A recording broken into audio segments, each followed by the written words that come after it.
Olá pessoal, estamos começando mais um SP Talks, um programa que aborda muitas novidades do mercado da comunicação, inovação, negócios, enfim.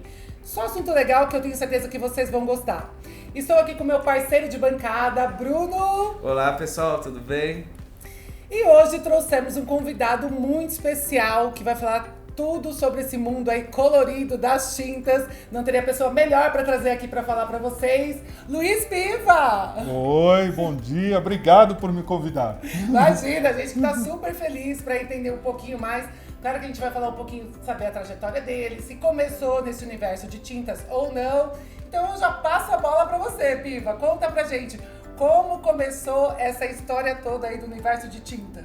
Ixi, faz tempo, viu? Começou lá atrás, em 1991, quando eu entrei para trabalhar em tintas. Naquele momento foi um susto. Eu saía de uma empresa grande de contabilidade e aí apareceu essa oportunidade em tintas através de um amigo. E aí eu entrei para trabalhar em tintas, não conhecia tinta, acho que foi esse o primeiro desafio. Foi aprender o que é tintas, porque a gente olha, a gente vê as paredes, mas normalmente a gente não se preocupa. Eu morava com meus pais naquela época, a gente só comecei a prestar atenção nisso mais tarde. Sim. Aí quando eu entrei, falei, pá, peraí, isso aqui tem vida, aqui tem um negócio muito legal aqui. E aí desde o primeiro momento, naquele momento eu era técnico, entrei como técnico de tintas, fui aprender a ser técnico. Aprender a ser tintas, não sou a ser técnico de tintas, não sou químico nem nada, mas tive que aprender. Hoje me considero até um bom entendedor disso, né? Sim, depois mas, de assim, anos ele acaba virando um especialista, né? Pois é, e aí fui estudando, depois virei técnico. O técnico era aquele cara que, para quem não sabe, é aquele cara que vai pra rua para ajudar as pessoas a usar tinta. Então vai numa obra, especifica, vai numa casa que a pessoa usou e não gostou, entende o porquê e ajuda. Ou porque comprou errado também, né? Uma tinta para uso externo, a outra para uso interno, tem uma série de coisas aí. Pois é. A tinta é uma categoria distante do consumidor, desafortunadamente. Esse é um dos pontos que eu tenho que trabalhar ainda dentro da minha carreira e ajudar, né? Então, e as pessoas precisam muito de orientação. Então, aquele momento era isso, era de fazer palestras também com pintores, com arquitetos, com coisa, e fui aprendendo tudo isso. Como eu gosto de me comunicar, esse foi o lado mais fácil. Essa foi a parte técnica que você iniciou, né? O lado mais difícil. Sim. Foi realmente conhecer todos esses desafios. A partir daí, isso era em 91, começaram a vir aquelas máquinas que fazem cores, que eram... Nossa, era uma atração no ponto de venda. Antigamente não tinha essas máquinas. Não, na verdade, assim, essas máquinas foram inventadas lá fora. A Sherwin-Williams, empresa para a qual eu trabalho hoje, né, a maior empresa de tintas do mundo, ela inventou essas máquinas na década de 50. Mas no Brasil, elas chegaram na década de 90. Então, quando você colocou, faziam antigamente? Misturava com bisnagas, que até hoje existem. Nós vendemos muitas dessas bisnagas. Ainda hoje, né? Ainda tem muito isso, né? Nem todo mundo pode comprar uma tinta feita na máquina, às vezes. Sim. Né? E aqui o Brasil é plural, é isso, né? Então a gente passou daquele momento das bisnagas para essa máquina, que era uma máquina grande, ficava no ponto de venda, e aí, nesse momento, eu até cuidava de algumas delas, que eu tinha vários clientes, né, tal. E era uma atração, as pessoas paravam, elas queriam olhar a máquina, um negócio de louco, né? Um negócio legal. E aí trouxe um leque grande, abriu a possibilidade de fazer 1000 e tantas cores, infinitas cores, na verdade. Porque antigamente eram quantas cores? Era muito básico, né? Não tinha uma possibilidade assim de fazer tantas cores. Era uma cartela de cor prontas, tinha geralmente com 20, 25 cores. Olha isso, hoje... E com as bisnagas você conseguia dar um toque para lá, um toque para cá. Nada muito tão diferente. Né? E quando pôs aquele leque na mão do cliente, ele falou, nossa... Meu Deus! Né? E nós mesmos, aí começamos a entender, eu mesmo passei por uma transformação. Eu comecei a entender que a tinta era muito mais que proteger uma parede, era muito mais que proteger um imóvel, ela era trazer cor para a vida da pessoa. Exato. É um rito de passagem, também, né? Influencia o ambiente, né? Com a cor, a iluminação, eu fui aprendendo isso também com o tempo. Isso influencia até, vou pintar o quarto do bebê de azul porque o azul vai trazer calma, né? Tem esses estudos também que a tinta, as cores influenciam também muito, né? Muito. Isso você como pode trazer técnico calma. foi onde você aprendeu tudo isso. Você pode apimentar aplicando um salmão, você pode fazer um monte de coisa, né? Mais atenção, né? Ficar mais atento. Então, ou seja, tem tudo isso. Então, passada essa primeira fase de técnico, aí eu fui convidado a vir para o marketing com produtos, como analista de produtos, aí comecei a entender de um outro lado. Eu deixei o lado da especificação para o lado da venda. Como é que eu vendo mais? E aí fui marketing, depois de marketing fui vendas, né? De marketing eu passei por diversos estágios de analista, de gerente, de analista de marca, de gerente de marca. Então teve essa parte de eu evoluir em produtos, então era analista de produtos, era coordenador de produtos, era gerente de produtos, era gerente de marca. E aí fui convidado a ir para vendas, como estava tudo bem, né? Chegando na minha zona de conforto, alguém falou, peraí, deixa eu tirar esse cara daí. Sim. Aí me chamou para ir para vendas, eu falei, peraí, mas eu não sou de vendas. Não, vamos lá, como não? Vamos lá. Vai virar vendedor. Bora para vendas. Fiz uma parte da minha carreira em vendas, aí aprendendo um outro lado da história, da negociação, mas não somente da negociação, de como desenvolver clientes. É porque você acaba criando e aprendendo mais partes estratégicas também. Quando você entra na venda, você de fato entra onde está o core da empresa também, que ela tem que vender para.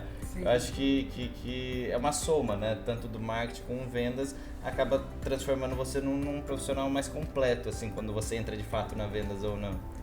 Perfeitamente, bem colocado, Bruno. Assim, a perspectiva que a pessoa tem na carreira, para mim, por exemplo, foi muito importante eu ter passado pela área técnica, atendimento ao consumidor no saque, que eu nem falei aqui, esqueci agora quando eu lembrei. Todas elas me trouxeram um pouquinho, uma fração de experiência que foi muito importante. Depois foi marketing de produtos, marketing de marcas, finalmente vendas. Então essa perspectiva, essa visão holística, essa capacidade de a gente ir somando experiências, para mim foi muito importante. Válido, então, sim. e aí eu pude lidar com tudo isso. Eu trabalhei por um tempo em vendas, quando fui convidado a tomar conta de um negócio na Argentina. Aí foi um choque novamente, porque aí havia uma mudança de postura, porque somou-se marketing e vendas num business, eu seria a head daquele business, e mudança pessoal. Quando peguei a família, filha pequenininha, esposa paulistana da Gema, que não queria pôr o pé fora da cidade. Cheguei lá em casa, contei para eles qual era a possibilidade. Não sabia se eles queriam chorar ou sorrir, mas acabamos indo. Foi um momento de decisão e a carreira é isso. Piva, deixa eu te perguntar, e esse você acha que foi o seu maior desafio? É mudar de país, outra cultura e ainda, né, conhecer o mercado lá para implementar todo, né, seu conhecimento. Como que foi isso? Foi o seu maior desafio? Foi sim, porque eu tinha duas preocupações que são os pilares, né? Fazer um bom papel no novo cargo, Sim. assumir uma nova função é uma coisa desafiadora. E a família, que é o meu principal pilar. Sim. Nada do que eu fiz nessa vida, nada do que eu consegui estaria da mesma maneira se eu não tivesse a família que tenho. Então, eu acho que essas duas coisas somadas, e esse desafio, os dois ficaram meio que flutuando ali, né? Então, quando nós mudamos para lá, o que parece uma coisa simples, porque no nosso caso, a Argentina é um país afim, a língua não é tão crítica, ainda que nós não falávamos naquela época espanhol, né?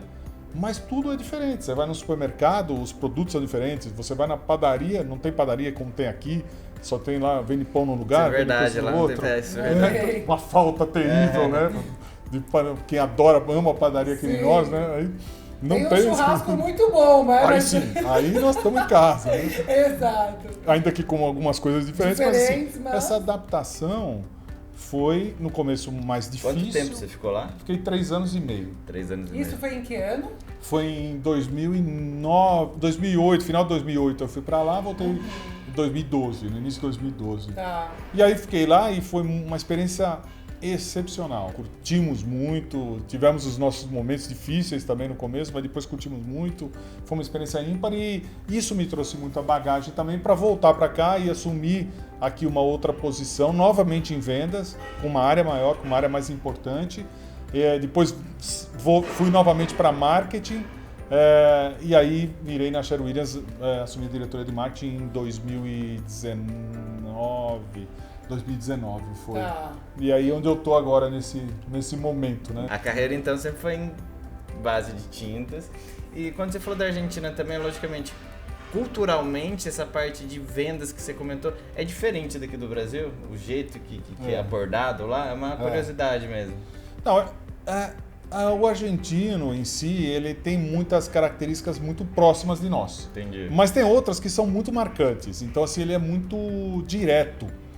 E isso, para quem... Eu tenho a sorte de ser um cara direto, mas às vezes as pessoas não são tão diretas aqui no Brasil. Sim, sim. Então, eu me lembro uma vez, eu estava na minha mesa, desculpa estender o tema, mas eu estava na minha mesa uma vez e, assim, uma pessoa entrou e ele entrou atrasada, chegou bem tarde para trabalhar. E a minha sala era de vidro.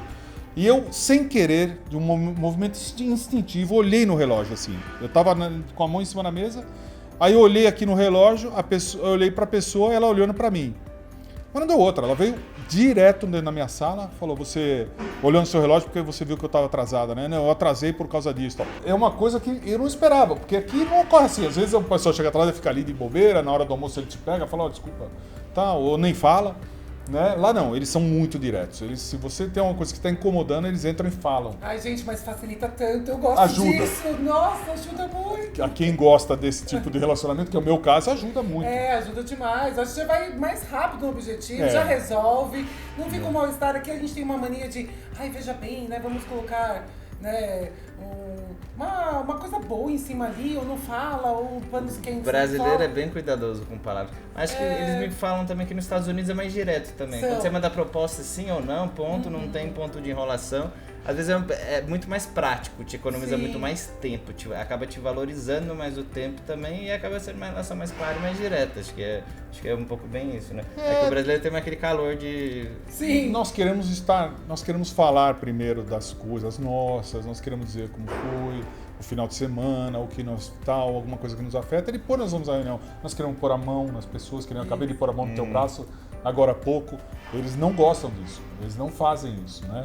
E aliás, esse é um grande aprendizado, né? Que eu tenho que ter no trato com as pessoas. Eu acho que todo profissional tem que fazer essa leitura. Com quem eu lido? Eu trabalho para que companhia? Ela é americana, ela é europeia, ela é asiática. Todas essas características locais são muito importantes. Só para o público saber que você tocou nesse ponto. A Sherwin-Williams é de qual país? A Sherwin-Williams é americana. É americana. Nossa sede é em Cleveland, Ohio. Tem uma operação massiva nos Estados Unidos. A Sherwin-Williams é a líder mundial em tintas. Está em 120 países, mas a nossa maior operação é nos Estados Unidos. Né? Então, assim, a leitura que o profissional tem que fazer é essa. Exato. Com quem eu estou lidando, como ele gosta de lidar. Eu hoje tenho um relacionamento, meu chefe não mora no Brasil, ele mora no México. E ele é colombiano. E ele é que nem eu, né? Então ele quer pegar, ele quer falar, ele abraça, ele tal. Então, com ele eu lido de uma forma. Mas o chefe dele não é assim. Então, o cara tá nos Estados Unidos, o cara vem pra cá, o cara... Então tem que... Essa leitura profissional é muito importante a gente fazer. Sim. Parece besteira, mas não é. Entendi. Então os argentinos, o que eu aprendi muito com eles... Eu hoje adoro a Argentina, é meu segundo país. Essa vida curta que eu tive lá, fiz amigos e gosto muito do país. O país é lindo. Então, assim, mas eu tive que aprender. E foi muito bom. Porque eu evolui como pessoa. Legal. Foi a contribuição não para o profissional Piva, mas para a pessoa Piva. Sim, que legal. E até a sua família mesmo, né? Acabou aprendendo muitas coisas e tudo mais. Até... Minha filha era muito engraçada. Ela era muito pequenininha nessa época, tinha 3 anos. E aí ela falava comigo em português, porque a minha preocupação é que ela não perdesse o português. Sim. E falava com a pessoa que nos ajudava em casa em espanhol. Era muito engraçado. Que bonitinho. Então eu estava na mesa conversando os 3 às vezes, e ela falava comigo em português, com ela em espanhol. Comigo em português, com ela em espanhol. É ímpar isso, é muito legal. E hoje, como que é a sua rotina dentro da Sherwin-Williams? Como que funciona? Você fica hoje, são 3 dias lá, né? 2 em casa. Como que funciona a sua rotina? Conta um pouquinho pra gente. Como que você se vê como um profissional até diferente? O que você procura executar para você poder trazer de atualizações? Como que funciona a sua rotina? Assim, a minha maior preocupação hoje é ter tempo real, para fazer as coisas no tempo real. Por exemplo, eu estou aqui com vocês hoje, para mim é tempo real, eu tenho que estar dedicado aqui, eu vou estar de corpo presente. Não adianta, a gente às vezes fica nas empresas e não dedica o coisa. Então, assim, 3 dias com 2, esse modelo híbrido, às vezes eu nem faço isso, às vezes eu viajo, porque importante para mim é o momento que eu estou lá no escritório, é o momento que eu estou com os meus pares, a gente conversando, a gente sentindo a temperatura, sentindo quais são os próximos táticas, assim, porque os passos estratégicos estão dados. A gente trabalha a estratégia de outra maneira, mas a tática é ali, é o fervor do mês, do dia. Que nessa obra que tem aí do lado, a gente precisa vender nela. Vou descer daqui, vou passar lá, vou tirar uma foto, vou mandar pro cara de vendas. Perfeito. Né? É por aí. Então, assim, a gente tem essa pegada. Então é muito bom estar com meus pares, a gente tem uma relação de trocar muito, a gente está sempre um com o outro tal, e trocando muito. Então eu dedico um tempo a isso, eu acho super importante a gente fazer essa temperatura, dedico um tempo, tenho one-to-ones com meus gerentes, eu tenho 5 gerentes na minha estrutura, né? E eu tenho one-to-ones com ele, então normalmente nesses 3 dias eu já tenho uma agenda marcada com eles para a gente fazer uma atualização de 1 hora. Vamos fazer os principais temas, quais são os principais, de repente a gente fala de um tema, de repente fala de 5 temas, depende. Eles escolhem essa atualização, eu obviamente trago as minhas anotações, né? Mas assim, mas eles escolhem o deles. Então, a maior parte do meu tempo, e isso tem que ser, porque é função do meu cargo, é estar com pessoas. Porque eu tirei a mão da operação, né? Eu tenho que fazer rodar a operação agora. Então, o meu tempo são as pessoas. O meu ativo mais importante são as pessoas. Então, você procura estar no ponto de venda, todo. ali do lado Essa é do outra cliente. parte, daí muros afora. Que legal. Eu preciso estar lá. Sim. Porque... E ouvir as pessoas. Porque o que parece legal para mim, ou para os meus gerentes, ou para minha equipe, fazer um evento, ou fazer uma nova cartela de cores, ou lançar uma campanha, pode não ser legal para o cliente. Pode ser difícil de operacionalizar. Pode não... Porque qual é o desafio do marketing hoje em tintas, na minha opinião? É reduzir a fricção do processo, porque tintas é uma coisa muito doida. Você sonha uma coisa, só que no meio tem um processo que entra um terceiro na tua casa para executar, que tem que cobrir os móveis, que tem que empurrar móveis, que tem que... Então todo esse processo é um processo ainda muito manual, muito invasivo. Exato. Depois você fica super feliz com o resultado. Você fala, nossa, Mas quando você durante olha... a obra, meu Deus, é difícil Pois é. manter, né, o bom humor. Então, a nossa função é reduzir essa fricção, tornar esse processo mais adequado, com produtos melhores, com processos melhores. E, de outro lado, fazer com que a categoria se aproxime da Vanessa, do Bruno, do Piva, dos Carlos, dos Joões, todos eles que hoje que tem que ter cor na vida, que tem que ter uma pegada de tornar o ambiente seu, tornar a sua casa o seu porto. Né? Então, essas duas são os principais pilares da missão. Então, esse trabalho é o que me driveia toda semana. Então, a gente escolhe clientes, a gente visita pelo Brasil todo, pequenos, médios, grandes. Às vezes a gente está num lugar, a gente passa na frente num lugar onde não tem a nossa lata, a gente para, entramos, vamos conversar com o cara. Mas que legal, o seu perfil eu acho muito interessante, assim, porque eu acho que falta no mercado esse olhar de você não ver um cliente pequeno, mas espera aí, não tem aqui cheerleaders, deixa eu parar e conversar, entender. Eu acho que é difícil você encontrar pessoas assim, eu acho que esse é um diferencial tão interessante, né, quando vem com essa bagagem, porque você não para, você quer movimentar, seja qual for, o comércio ou é o prédio, né, já viu a obra aqui do lado, já quer passar lá ver se tem alguma coisa já ligada a tintas. Eu acho que isso é um grande diferencial seu, né, Piva? Acho que é um perfil, e isso casa muito com o perfil da própria empresa. Né? A Sherwin-Williams é um pouco assim. O meu par em vendas, por exemplo, o Marcos Correia, é um cara que é exatamente isso. Ele é business o tempo todo, ele também está ligado, a gente anda muito juntos ali para trabalhar, para identificar oportunidade. O outro diretor financeiro, o Marco Flores, ele também é business, ele tal. Então tem o meu perfil pessoal, que gosto disso, porque eu nasci lá atrás na obra, então a obra faz parte do meu DNA, mas tem o perfil da companhia que também permite que a gente molde isso. Apesar de ser uma companhia de esporte, a gente, aqui no Brasil, nós não somos líderes. Então aqui nós temos um caminho a percorrer. Entendi. Né? Acho que torna um pouco isso. Sim, e é legal você falar que você o seu par, que é o Marcos, de vendas, e a gente vê uma separação, né, em outras marcas, em outros segmentos, em outras áreas, que é muito separado, né? O comercial briga com o marketing, que briga... E, na verdade, eu acho que tinha que ser mãos dadas, né? A gente tenta ser. Geralmente, às vezes tem as pegadas, né? Não, foi no comercial. Às vezes tem. Mas no fim do dia é pró-business. A gente não tem que nomear os problemas pessoas. Não existe isso. Não tem, né? Então a gente pode discutir o que for, a gente pode sentar numa mesa, tomar as decisões que tem que tomar, porque essa é a nossa função, é decidir. Agora, não quer dizer que no fim do dia eu tenha algum tipo de emoção negativa a respeito de ninguém, porque a gente tem uma relação ótima. Então a gente está na rua o tempo todo, a gente fala com clientes, amanhã mesmo, amanhã não. Quinta-feira, né? Amanhã. Mas quinta-feira eu tenho uma reunião com clientes, onde a gente vai ouvir também clientes do Brasil todo que a gente selecionou, são clientes importantes para a gente, para ouvir um pouco também, sentir o que eles estão sentindo, entender como nós podemos ajudar mais. Aí vai ser online. Aliás, isso foi uma coisa que entrou na nossa vida, né? Então, ou seja, que é fantástico, né? Então, ter esses encontros online e vamos discutir um pouco isso, ouvir, aprender também. Apesar da minha experiência... E é engraçado porque você deve presenciar muito isso, essa questão regional, né? O que é no Nordeste não é aqui. E como funciona isso, acho que é uma troca muito interessante também, né?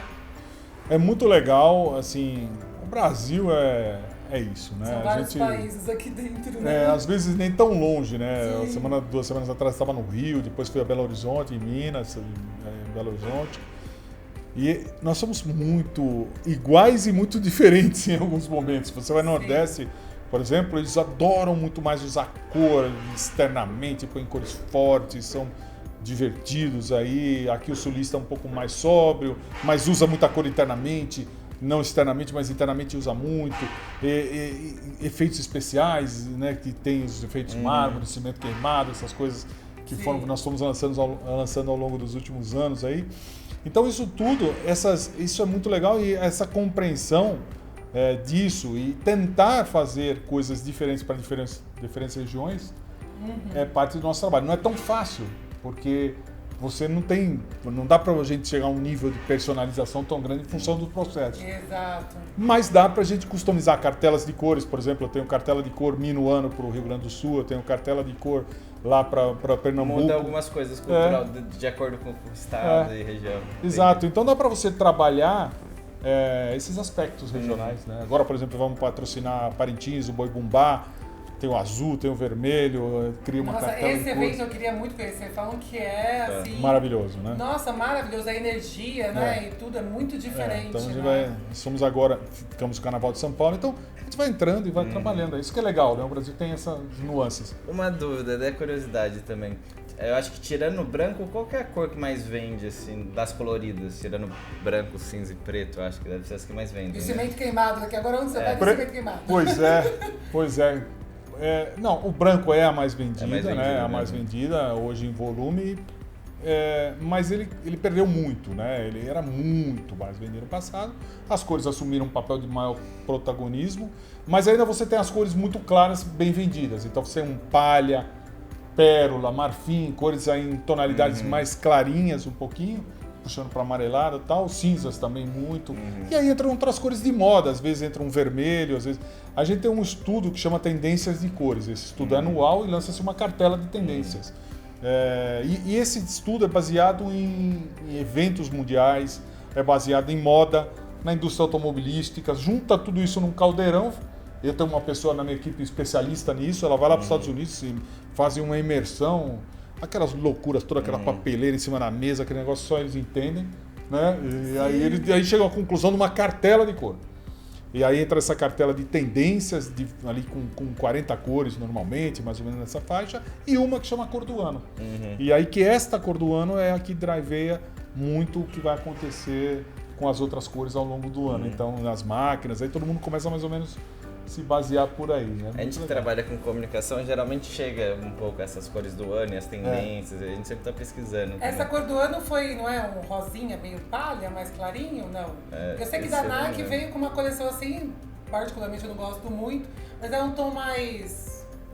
um rosa mais clarinho, salmão. De vocês teve algum tom? Tem vários. Todo ano tem. Assim, o ano passado foi um pouco mais acinzentado. Esse ano é uma tonalidade clara, um branco, um azulado, mas bem uma tonalidade mais clarinha. Sim. O ano passado foi o cinza, como eu disse. No ano anterior foi um tom mais terroso um pouco. Ele vai evoluindo de acordo com as coisas que vão rolando aí afora, né? Quer dizer, então tem um evento importante, às vezes tem uma mudança de propósito, às vezes tem uma influência de alguém ou de algum evento local que acaba se espalhando pelo mundo, e aí vai. Então, assim, isso vai fazendo com que as pessoas vão mudando. Então, Então a gente está num caminho aí de agora definir a cor de 2025, o pessoal já está trabalhando nisso. Que Né, legal. tal, não sei o quê.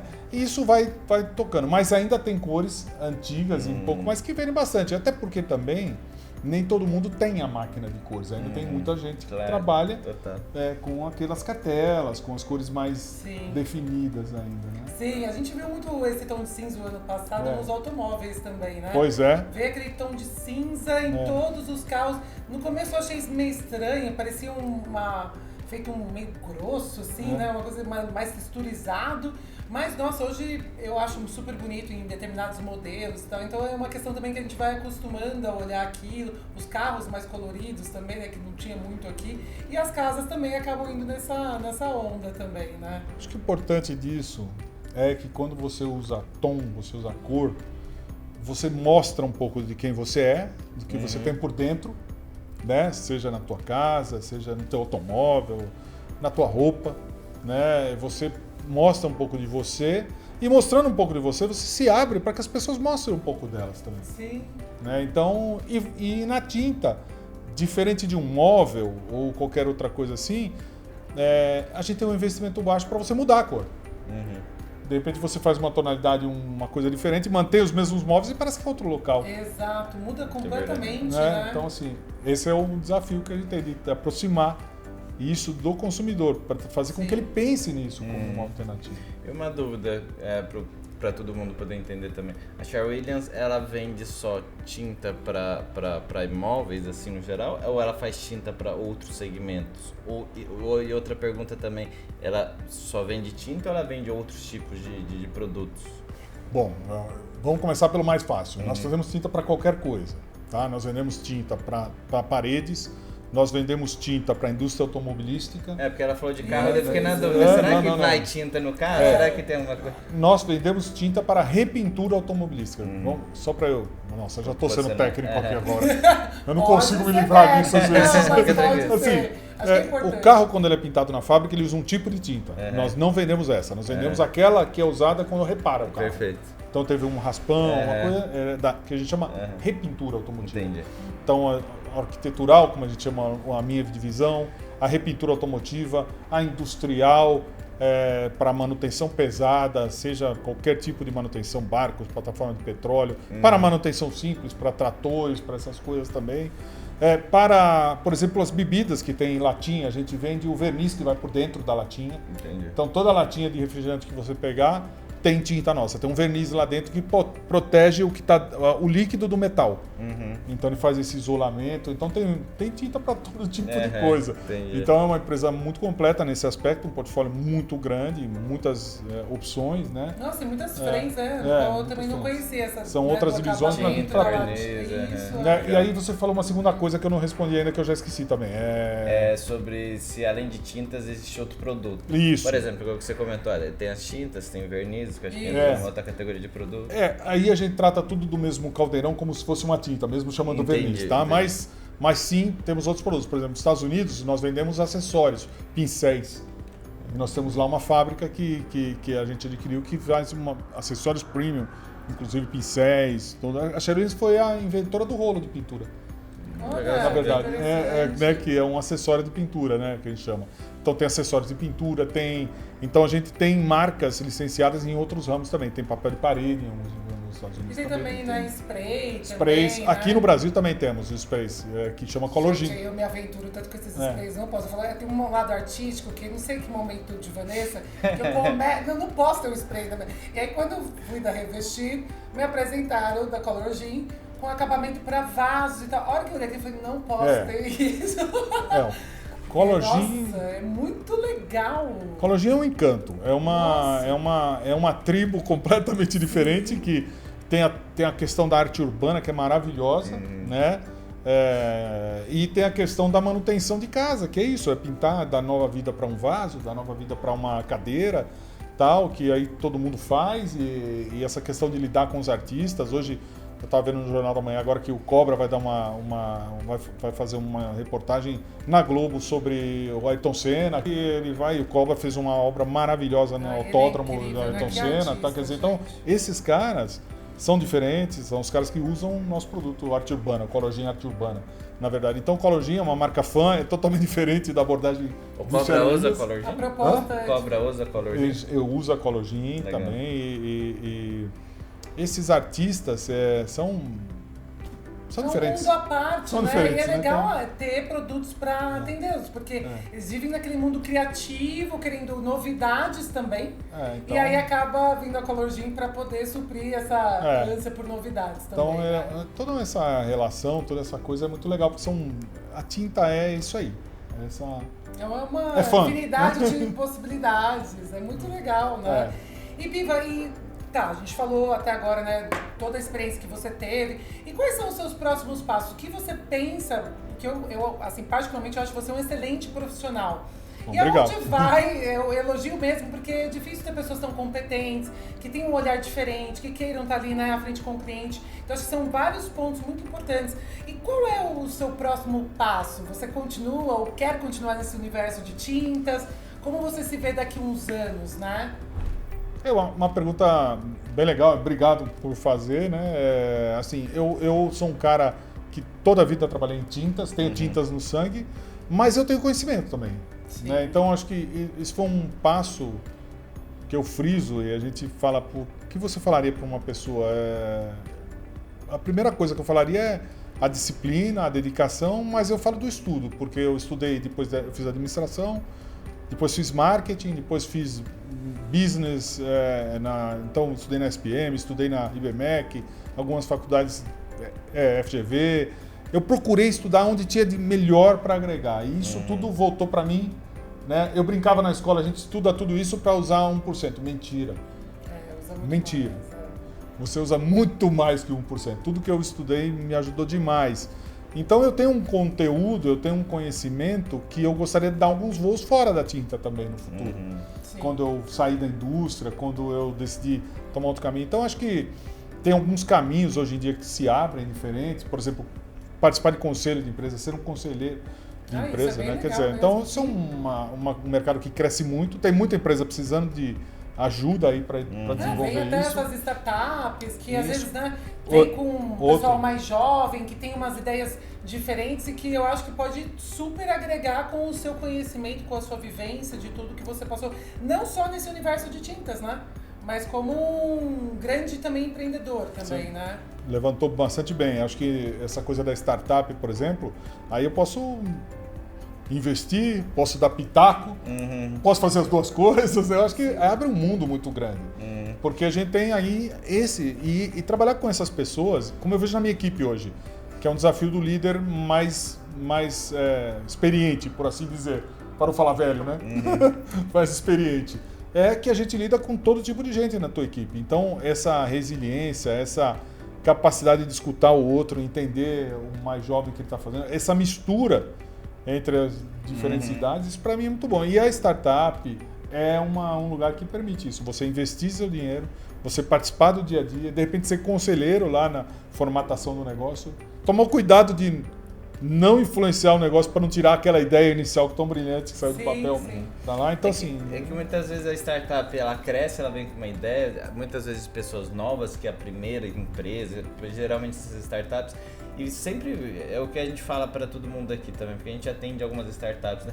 Vale a pena sempre ter alguém para colocar o pé no chão e ver como que abre-se o mercado. Você, como trabalhou com vendas, trabalhou vendas fora também, você entende mais ou menos como que funciona o mercado, como chega a alguns pontos, e muitas vezes, às vezes, uma ideia genial sem essa parte de execução, sem comunicar, você como diretor de marketing, sem vender, não funciona. Daí, a partir do momento que você entende que, por exemplo, precisamos às vezes fazer uma pesquisa de mercado, ou precisamos trazer alguns dados para cá, que já faz parte da sua rotina do dia a dia, acho que tentar trazer isso para startups, acho que vai ser um grande crescimento, né? Para ajudar a escalar, né? Para ajudar você a entrar no mercado correto, targetear corretamente quem você quer atingir, posicionar corretamente o produto ou a ideia que você está vendendo, o serviço.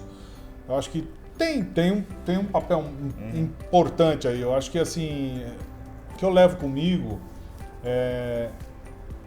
eu acho que a coisa mais legal que eu vejo não está nas respostas, ela está na pergunta.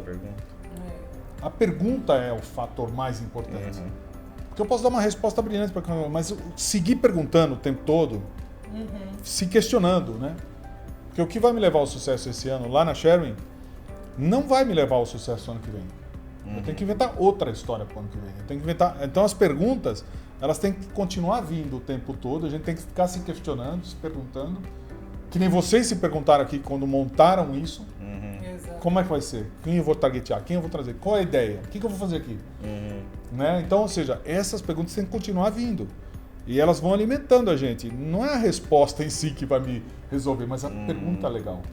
Então, isso é uma coisa que eu levo comigo que eu acho que é E aí importante. saiu dessa vontade de você falar, poxa, eu acredito que eu posso agregar em outras frentes, em outras empresas. Eu acho que... Né? Não só as startups, mas eu acho que grandes empresas mesmo, que às vezes não quer ter o custo de um profissional ali 100% e que vem um conselheiro, alguém que pode contribuir muito ali para a execução de várias frentes, como você já citou aqui, né? Definição estratégica, aceleração de sucessão, correta utilização dos recursos. Às vezes tem muita empresa que precisa entender isso, com os fluxos internos, como eles podem funcionar melhor, otimização No seu de caso, recursos. envolve várias coisas, desde gestão de pessoas, você não tem equipe abaixo, você consegue entender isso, consegue fazer funcionar. Então tem diversas coisas nas rotinas do seu dia a dia, como o C-Level hoje em dia, que você consegue trazer para a rotina também de outras empresas que não necessariamente precisam ter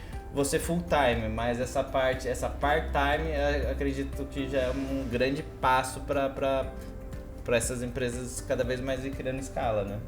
E outras empresas também, não sei, tá? É uma sugestão também. Às vezes, por exemplo, empresas que são um pouco parecidas, mais ou menos no segmento de mercado, que é um mercado que você já entende também. Por exemplo, não tô falando, vou inventar aqui, não tô falando tinta, mas pode ser, sei lá, uma Leroy Merlin, que também atua no ponto de venda. Acho que tem empresas também maiores, assim, que acho que pode... Que o varejo, trabalho dele é super bem feito, É um varejo aí, né? Então, tem outras indústrias do segmento.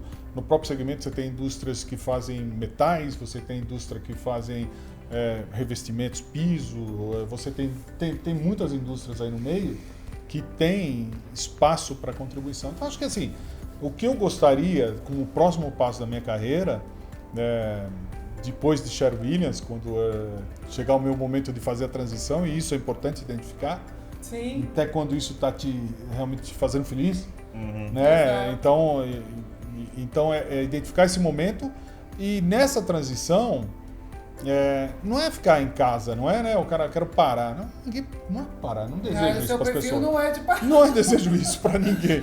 Eu acho que a gente tem que dividir o que a gente aprendeu. Acho que essa é a maior beleza que a gente tem, porque todo mundo, não é só porque eu sou mais experiente, mas todos nós aqui temos o que dividir. A experiência que vocês têm aqui com esse negócio, vocês podem dividir com muita gente, isso é valioso para muita gente.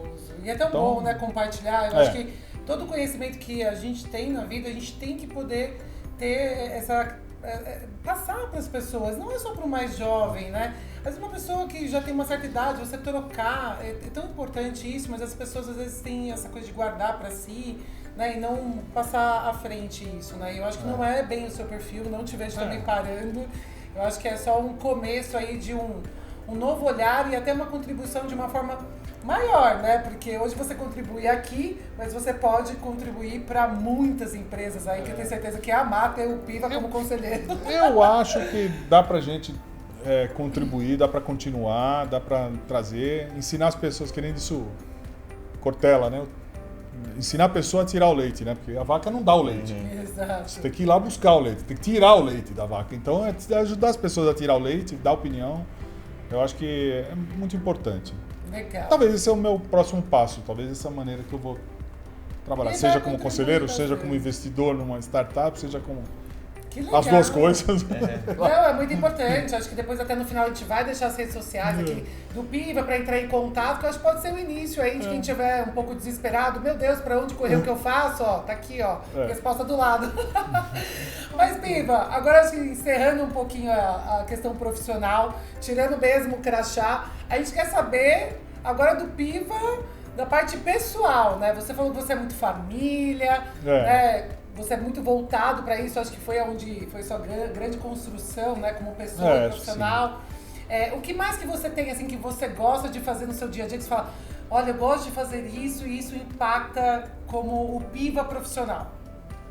Olha, assim, meus hobbies são simples, né? Meu maior hobby é pescar, eu gosto de pescar. Ai, que legal. Semana passada eu estava pescando. Tive uma semana. Dúvida, quando era menor, assim, também sempre pescava, meu avô levava a gente. Olha que Você legal. acha que a pesca, ela ajuda também um pouco nesse desligamento de chave do profissional? Quando você vai, você desliga tudo, funciona muito bem do jeito que todo mundo fala. Eu não sei, eu digo porque quando eu pescava era muito uma pequeno. curiosidade que eu também tenho. Hoje em dia, quando a gente trabalha muito, mas você acha que dá pra desligar a chavinha? Sim, pra mim dá. É. Mas é importante que isso não é uma regra, né? Assim, a gente tem que identificar que tipo de coisa que te é mais afim contigo, né? Então, ou seja, eu conheci uma pessoa muito agitada, muito estressada. Ela era, não digo estressada, mas ela era muito agitada mesmo. Uma pessoa que não parava, sabe? Quando você olha pra pessoa, você fala, meu Deus, esse cara não desliga. E eu conheci a pessoa assim. E ele escalava. E eu falei, caramba, mas peraí, o cara escalar, é um negócio estressante escalar, eu imaginava, né? Assim, eu não escalo, né? Nunca escalei. Mas assim, eu achava, pô, o cara fica ali, aquela tensão, o cara subindo, o cara pondo lá o negócio e tal, não sei o quê. E eu falava, mano, isso não iria me aliviar, iria me deixar mais tenso ainda. Mas pra ele aliviava, mas pro cara aliviava. Né? Então, quer dizer, pesca não é a solução para todo mundo, mas para mim, eu acho que o importante é você tentar identificar um ponto de apoio. No meu caso eu pesco geralmente com o meu irmão. Eu tenho um irmão que não é de sangue, é de coração, então eu pesco com o meu irmão e a gente tem um momento que a gente senta ali, a gente bate papo. Semana passada a gente foi pescar no mar, o mar é mais agitado, você tem menos tempo de bater papo, você fica naquela tensão, né, geralmente, mas a gente tava ali, a gente tava junto, depois à noite a gente tá junto, aí lancha, tal. Então pra mim é todo um contexto. Tem legal. gente que relaxa cozinhando, que é uma coisa que eu também gosto de fazer, mas não sou tão bom, mas gosto. Nem tentativa é que vale. Você vai já outra coisa. Mas gosto, então eu acho que o fato é, a regra não é uma, mas você tem que ter alguma coisa com a qual você se identifica. Às vezes, né? a pessoa malha, gosta de malhar e é legal. Hoje é minha válvula de escape, mas você faz algum tipo de treino também ou só Não, pesca? eu jogo bola. Eu não ponho esporte, futebol muito no meio disso aí, porque Sim. futebol é mais relaxado, né? Uhum. Não é uma coisa tão regrada como você vai e malha. Sim. Você tem toda uma regra, você tem todo um script. O futebol já é mais relaxado, já é mais assim, mas eu não sou um grande fã de academia, sou um fã de caminhada e corrida, isso sou. Sim. Me machuquei aí no final do ano passado, ganhei uns quilos que foi ruim, agora já estou bem de novo, então agora já estou pronto para voltar a caminhar e correr, que é o que eu gosto, ficar ao ar livre, eu gosto um pouco disso. E é uma delícia também, e faz muito bem pra cabeça também. E tem a oportunidade, né? Porque eu moro fora, moro num lugar onde dá para fazer isso, às vezes a pessoa não tem essa oportunidade, mora num lugar onde não dá para fazer. Correr. Aí tem que achar uma outra maneira. Então, assim, o meu ponto, Bruno, acho que é assim, a gente precisa identificar qual é esse ponto. Né? E esse ponto é muito importante, eu diria que é vital. Pra você poder tirar um pouquinho, né, o pé do acelerador e poder ficar ou com a sua família, porque a pesca também eu vejo como um grande desafio também, né, estratégico. O lugar onde você vai pescar, que tipo de peixe que você vai alcançar, tem todo um, né, e não é no momento certo, às vezes demora pra vir, eu não tive paciência pra pescar. Você falou, no mar é uma coisa bem mais difícil. Até porque ele pelo menos na minha época, quando eu confundo mais, porque tem as ondas, e é outro rolê. É muito mais... tem essa tensão, né? Tem essa tensão aí. Muito mais em represa. Adiciona componentes. Agora, eu vou naturalmente muito pra Amazônia. E lá na Amazônia é outro desafio, lá é mais tranquilo, tal, não sei o quê, mas você está num lugar totalmente inóspito, você fica isolado ali e tal, é outra abordagem, outra coisa. Cada um tem sua experiência. Né? Tem. Mas tudo isso é aquilo que eu falei, não importa qual, mas importa sim você identificar o que te faz, o que vai te fazer esse papel. Tem gente que... E é necessário, né, gente? Por mais que a pessoa ame o que faz.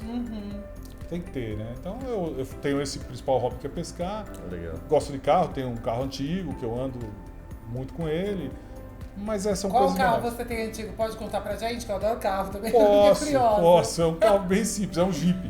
Ah, mas é demais, Jeep. É bem a cara de quem também pesca, vai. No estacionamento aqui, sei lá, juntou uns 20 carros antigos aí. Tinha desde aquele Mini Cooper pequenininho, tinha diversos. E outro dia tinha o Mustang também. Tinha vários. E daí esses dias também tava com... Isso é sonho de consumo de qualquer cara que tem carro. E tem um Jeep Cherokee, eu acho, aqueles... E tem placa preta, acho que se não me engano. Lembra daqueles Jeep de colecionador, Cherokee então. grande? Tudo de colecionador. Tudo que tava aí. Tinha umas motinhas pequenas, italianas, era engraçado. As Vespinhas, umas coisas. Eu sou fanática por carro, tanto os antigos quanto os novos. Meu pai me levava nos eventos que tinha no Pacaembu, ali em frente. Eram só de carros antigos, e aí aquilo foi virando uma paixão. Hoje eu vejo na rua e fico enlouquecida, né? Aqui a gente vê algumas coisas que fala, gente, como tem grana pra pagar, porque tem carros que são caríssimos, que chegam aqui, que é só pra A única vantagem que eu tenho, tendo um Jeep, é que se eu for numa exposição, todas as crianças vão lá no Jeep. Pode passar duas Ferrari, isso é verdade. as crianças vão todas no Jeep. Isso é verdade. Eu faço sucesso, os velhos ninguém quer nem ver. Todo mundo vai pras Ferrari, as outras caras, não, o Jeep tá ali e todas as crianças estão lá. Que legal. E aí você anda no final de semana, vai dar os seus passeios com a sua família, também entra nessa onda do Jeep? Entra. Ai, que legal. Nós vamos pra Pedreira, porque tem uma estrada de Campinas, a Pedreira, que é de terra. Vai para Morungaba, que é de terra também, tem aquelas estradas por lá. Então a gente vai. Piva, e fala pra quem tá em casa lá vendo a gente, que dica que você daria para profissional, para quem quer às vezes iniciar na carreira? Qual que é uma dica que você leva pra sua vida, assim, que você acha que vale a pena compartilhar com quem tá nos assistindo? Eu acho assim, a primeira coisa assim, baseada até na minha experiência de vida, é você entender o que você quer. Eu comecei como na área contábil, eu cheguei à conclusão de que naquilo não era para mim e eu mudei rapidamente. Então acho que é a gente entender. É difícil uma pessoa pegar e já iniciar naquilo que ela realmente ama fazer. Exato. Às vezes acontece, mas não é tão comum. Então, eu tive sorte, sabia? Começou no que você gostava. 15 anos de idade, eu falei, puta, é isso que eu quero, vou que vou. Acho que eu li um livro de Paixão em Propaganda, que eu falei, não, é o que eu quero seguir. Mas você teve uma carreira, uma experiência depois disso, porque você passou por tantos veículos, tantas experiências e tanta coisa diferente. Então, você também teve na tua carreira decisões. Sim, total. Né? Então, ou seja, ainda que você tenha começado no teu ramo correto, você se posicionou. Você foi jornais, você teve, né, teve editorial, você teve outras coisas aí. Então, o que acontece? Eu acho que é isso, é identificar, é tentar identificar e fazer as mudanças que são necessárias num tempo hábil. Não ficar achando que a vida é assim, que ela vai passar, etc. Eu acho isso uma besteira, uma perda de tempo. Então, se puder tomar decisões, porque depois que a gente assume determinados compromissos, você não toma mais decisões pensando em você. Você toma decisões pensando nas pessoas que estão com você. Então, nesse período, comecei a carreira, posso tomar decisões? Tome.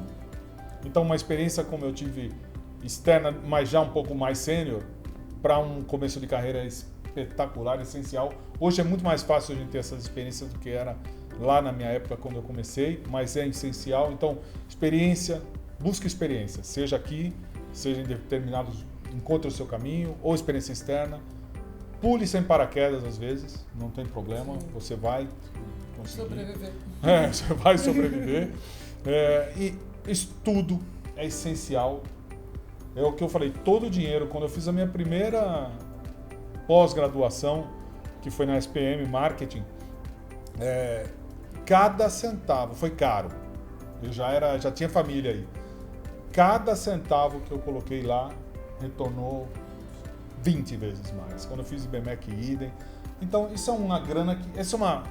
Isso é imprescindível. O investimento não é um custo, né? É imprescindível. Então, dedique, vai estudar onde vale a pena. Tem muita coisa boa também online hoje em dia.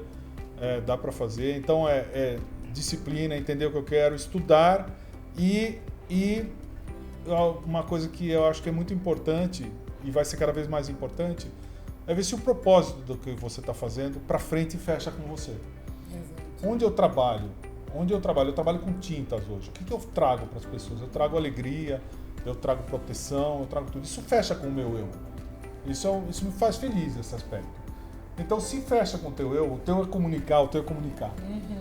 Se isso fecha, você já falou, isso fecha com o seu eu. Então, eu acho que esse é o principal propósito. Eu não trabalharia numa empresa que não fecha com o meu propósito. Eu não aceitaria isso hoje. Então, acho que isso é importante, também a pessoa ter um propósito. E cada vez mais a gente vai estar olhando para isso, né? graças a Deus, cada vez mais as pessoas estão mais hoje a gente ligadas tem nisso. essas possibilidades, né? De poder tomar algumas atitudes, falar, não tô muito bem aqui, eu quero fazer acontecer.